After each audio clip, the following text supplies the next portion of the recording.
ارشاد فرمایا وَلَا سَوْفَ يُعْطِيكَ رَبُّكَ فَتَرْضَىٰ کہ محبوب ان قریب آپ کا رب آپ کو اتنا دے گا کہ آپ راضی ہو جائیں گے.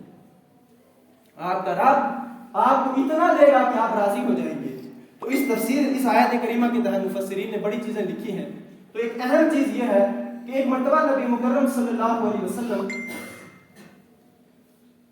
سجدے میں گئے اور اسی سجدے کی حالت میں آپ صلی اللہ علیہ وسلم کی آنکھیں اشکبار ہونے لگ گئی.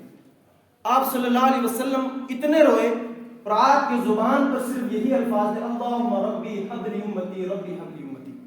صرف یہی الفاظ آپ کی زبان مبارک سے نکل رہے تھے اور آپ کی آنکھیں اشکبار تھی. تو جب حضور رونے لگے اللہ تعالیٰ کو برداشت نہیں ہوا کہ میرے محبوب کی آنکھوں سے آنسو آئے. میرا محبوب زمین پر میری بارگاہ میں سجدہ ریز ہو کر روئے تو یہ اللہ تعالیٰ کو برداشت نہیں ہوا. اللہ تعالیٰ نے فرمایا جبریل جاؤ محمد صلی اللہ علیہ وسلم کی بارگاہ میں اور ان سے پوچھو آپ کیوں رو رہے ہو, ان سے سوال کرو کیوں رو رہے ہو. تو حضرت جبریل بادب آ کر حاضر ہوتے ہیں, عرض کرتے ہیں یا رسول اللہ صلی اللہ علیہ وسلم آپ کو کس چیز نے غمگین کیا,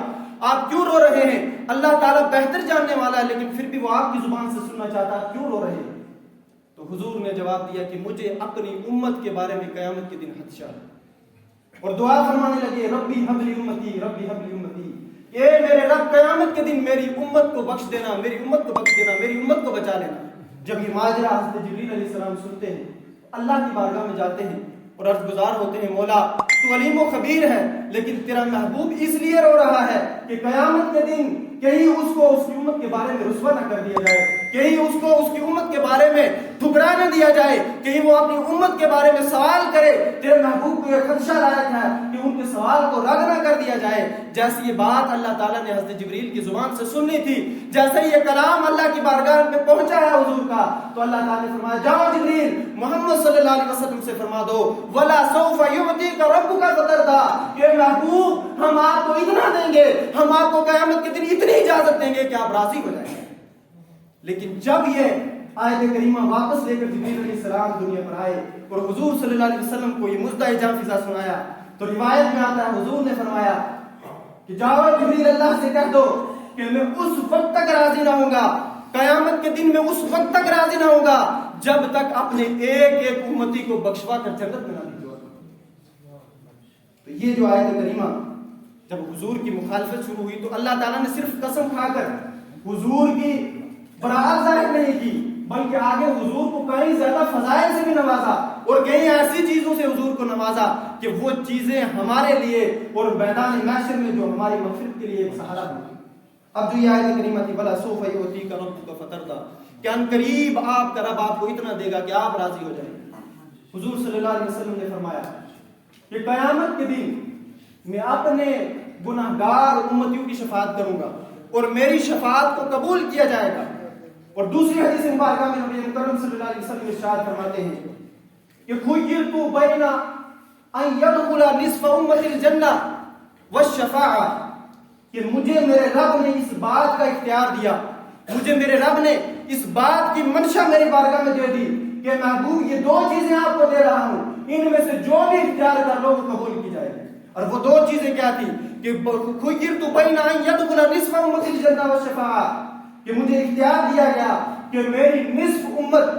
بغیر حساب و کتاب کے جنت میں داخل کر دی جائے. حضور کو کیا اختیار دیے گئے کہ ایک اختیار یہ دیا گیا کہ بغیر حساب و کتاب کے آپ کی آدھی امت کو جنت میں داخل کر دیا جائے گا, یہ اختیار دیا گیا. اور دوسرا اختیار دیا گیا شفاعت کا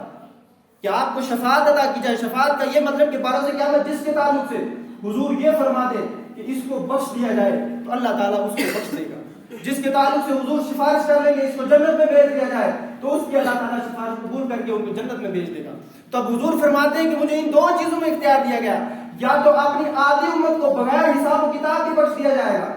یا آپ اس چیز کو تسلیم کر لیں تو ہم آپ کی آدھی امت کو قیامت کے دن بغیر حساب و کتاب کے جنت میں داخل کر دیں گے. یا آپ شفاعت کو اختیار کریں کہ قیامت کے دن جب میدان محشر قائم ہوگا, جنت جہنم کا فیصلہ سنایا جا رہا ہوگا, اس وقت آپ جس کے تعلق سے کہیں گے کہ اس کو بخش دیا جائے, جس کی سفارش کریں گے اس کی سفارش قبول کی جائے گی. تو نبی مکرم ارشاد فرماتے ہیں کہ فَاخْتَرْتُ الشَّفَاعَةَ لِأَنَّهَا آمُنُ تو میں نے اللہ کی بارگاہ میں جو دو اختیار مجھے دیے گئے تھے ان میں سے میں نے شفاعت کو اختیار کر لیا. یعنی جو مجھے دو آپشن تھے، ایک آپشن یہ تھا کہ آدھی امت بغیر حساب و کتاب کے جنت میں داخل کر دی جائے، اور ایک آپشن یہ تھا کہ شفاعت قبول کی جائے، آپ کو شفاعت کا اذن مل جائے۔ تو نبی مکرم فرماتے کہ میں نے اس شفاعت کو اختیار کر دیا، اس لیے کہ شفاعت عام ہے۔ اگر نبی مکرم صلی اللہ علیہ وسلم آدھی امت کو بغیر حساب و کتاب کے جنت میں داخلے کو منظور کر لیتے کہ میری آدھی امت بغیر حساب و کتاب کی جنت میں داخل ہو جائے گی، تو حضور فرماتے باقی میری آدھی امت کا سہارا کون ہوتا؟ میری باقی جو آدھی امت تھی اس کا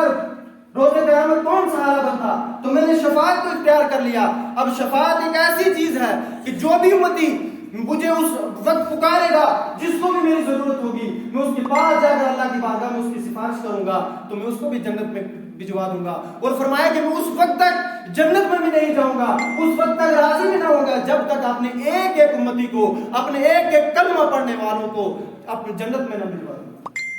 ابھی آیت کریمہ جو تھی بلا سوف یؤتیک ربک فترضی، کہ ان قریب آپ کا رب آپ کو اتنا دے گا کہ آپ راضی ہو جائیں گے۔